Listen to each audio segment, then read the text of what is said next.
कर्जमाफी मिळाली नाही म्हणून या शेतकऱ्यानं थेट बैलावर बसून तहसील कार्यालय गाठलं. राज्य सरकारनं कर्जमाफीची घोषणा करूनही शेतकऱ्यांना त्याचा लाभ मिळाला नसल्यानं हा शेतकरी राजुरा तहसीलमध्ये पोहोचला.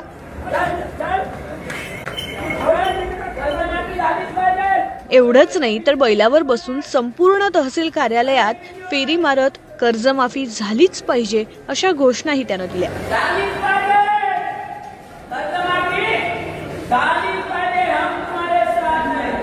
बँकांकडून आणि प्रशासनाकडून समाधानकारक उत्तरं मिळत नसल्यानं शेतकऱ्यांनी शासनाविरोधात नाराजी व्यक्त केली आहे. आता कर्जमाफीचा लाभ तातडीनं देण्यात यावा अशी मागणी शेतकरी करतायत.